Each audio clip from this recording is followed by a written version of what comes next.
Perpecahan dalam rumah tangga yang terjadi antara Ola Ramlan dan Aufar Hutapea hingga sampai saat ini masih terus mendapatkan sorotan keras lantaran umur pernikahan mereka yang kandas di usia yang tidak sebentar, yakni 11 tahun.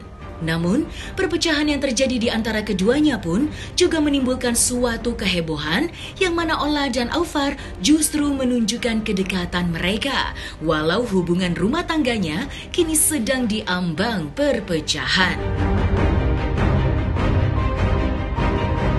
Melihat kedekatan yang terjadi antara Ola Ramlan dan Aufar, Joyce Anurung selaku pakar ekspresi pun akhirnya angkat bicara mengenai situasi yang dialami oleh Aufar dan Ola Ramlan pasca mediasi yang telah gagal. Digadang-gadang masih ada perasaan yang belum terungkap di antara keduanya. Berikut penjelasan pakar ekspresi mengenai situasi keakraban yang ditunjukkan oleh Ola Ramlan dan Aufar Hutapea. Dari awal memang kepala menunduk dan sekarang ini menunduk mata. Jadi biasanya menunduk itu menandakan bahwa ada beban, gitu ya, secara emosional. Dan beban ini bukan beban yang selesai pada saat ini. Jadi masih terbawa dan saya merasakan masih berat gitu kadar beban itu. Ditunjang juga dengan ekspresi wajah. Ini kan wajah inferior ya, wajah sedih, kecewa, takut di dalamnya ada semua. Nah, ini menjadi saya pikir ya kombinasi yang sedang dirasakan oleh yang bersangkutan.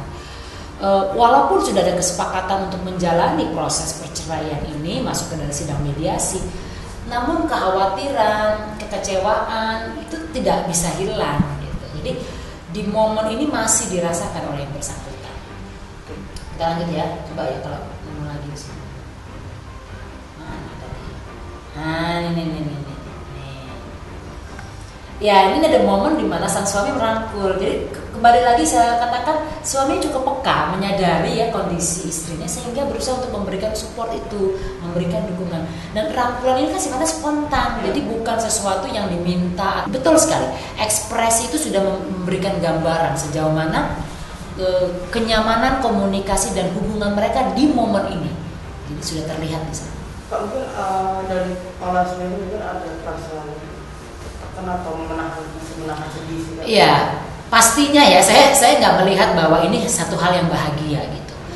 Dari awal datang hingga selesai proses mediasi, ekspresinya ekspresi sedih bawaannya ya. Kalau bahasa sederhananya seperti itu. Saya menyebutnya bahasa inferior gitu. Nah, bahasa tubuh inferior ini menandakan ketidakberdayaan gitu. Tidak berdaya dalam hal apa? Ya kita yang tahu hanya mereka. Tapi di momen itu dia tidak menunjukkan sosoknya yang mumpuni, mampu gitu ya, bisa mengontrol dirinya, nggak dia tunjukkan. Buat saya ini lebih natural bahwa ini ekspresi yang menunjukkan memang suasana hatinya pada saat itu tidak berdaya. Nah, kalau kita lihat sang suami memang terlihat lebih siap gitu, lebih siap. Kita nggak bisa lihat mata karena ada kacamata hitam, tapi paling tidak dari postur, kemudian kemampuan menyebar pandangan mata, spreading eye contact-nya ke media, lalu upaya inisiatif untuk merangkul dan melindungi istrinya, ini menandakan bahwa sang suami lebih punya kesiapan. Nah, ini yang mungkin berbeda gitu ya. Kita tidak tahu siapa yang mengajukan, tapi paling tidak hal ini memperlihatkan bahwa yang bersangkutan sudah mempersiapkan dirinya lebih duluan barangkali atau lebih mampu, lebih kuat dari sang istri.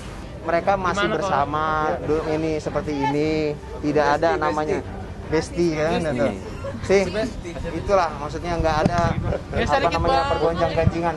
Bang Aufar gimana Bang Aufar? Tidak ingin mempertahankan Bang Aufar? Bisa yang banyak yang menyayangkan nih.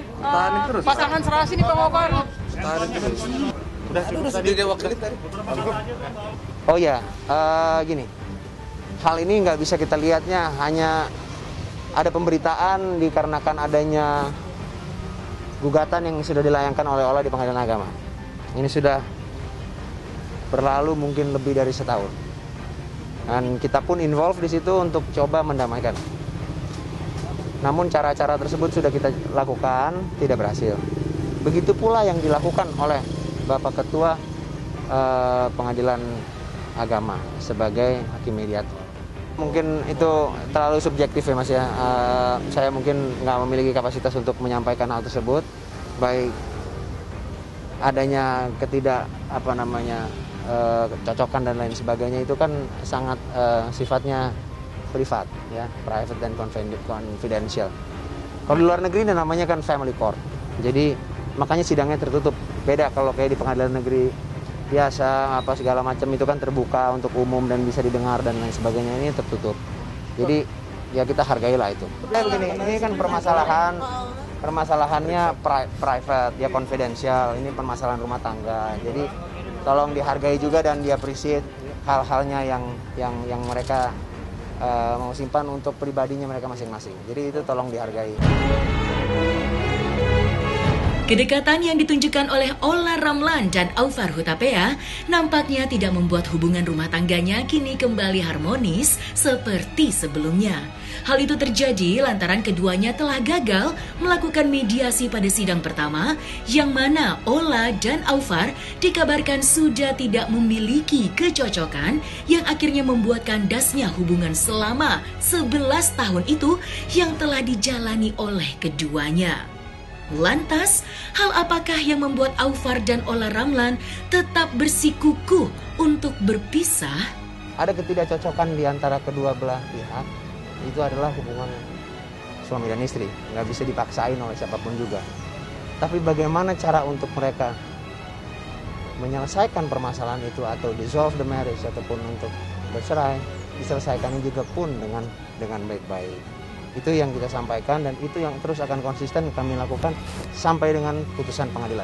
Nggak ada sama sekali terkait tentang hal tersebut dan hal tersebut sudah diverifikasi. Aufar juga sudah memilih lawyer lain, jadi mungkin secara etika saya tidak bisa mengomentari itu karena sudah ada lawyernya, kawan saya juga Kiki Arifin. Nah, itu kan gosip aja, jadi belum bisa dibuktikan dan lain sebagainya. Jadi saya nggak mau berkomentar tentang hal itu karena ini perkara pure, perkara perceraian.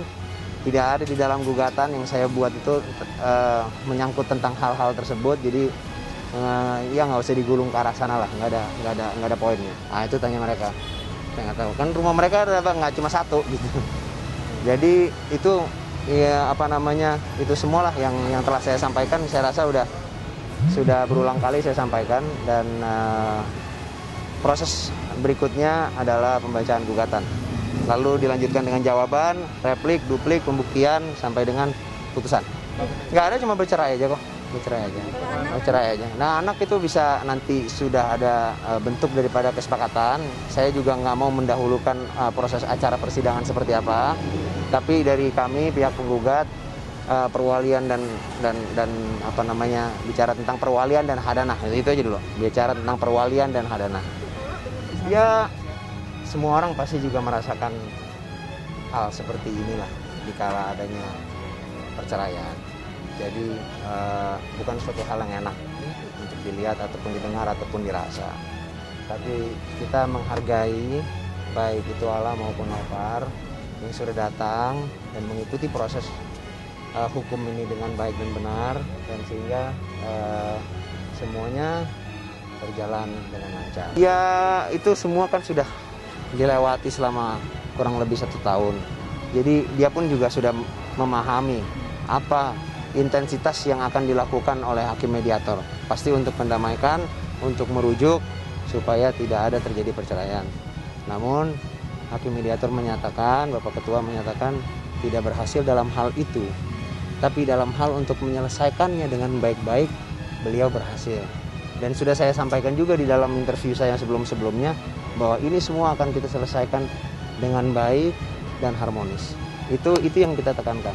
Kenapa? Ini bisa menjadi presiden yang baik untuk para public figure atau siapapun orang yang mau sampai tidak ada pilihan lagi untuk bercerailah dengan baik-baik. Nggak perlu ada yang mesti menjelekkan satu dengan yang lain. Kan kita bisa lihat itu keharmonisan itu indah dan enak gitu. Tapi belum tentu suasananya enak. Suasananya kan suasana perceraian. Siapa yang bilang suasana perceraian enak? Kan nggak ada yang enak gitu. Tapi kalau kita bisa kesampingkan ego dan mereka, saya hargai bisa mengesampingkan ego baik itu Ola dan juga Aufar untuk emosi dikesampingkan, oke dikedepankan apa yang perlu diselesaikan. Karena mereka juga punya anak, dan itu pun juga yang mereka sangat concern dan prihatin, dan mereka punya semua tenaga full effortnya itu adalah untuk bagaimana membawa anak tersebut untuk pertumbuhan dan pengembangannya, tumbuh kembang anaknya itu terjaga dengan baik dan benar. Dan Alvar juga mau bertanggung jawab penuh atas hal tersebut, begitu pula Ola. Alhamdulillah nggak ada apa-apa, Ola juga bilang nggak ada apa-apa, baik-baik aja. Isu-isu di luar kan, iya nggak boleh diumbar juga. Alhamdulillah baik-baik, mohon doanya, baik-baik terus.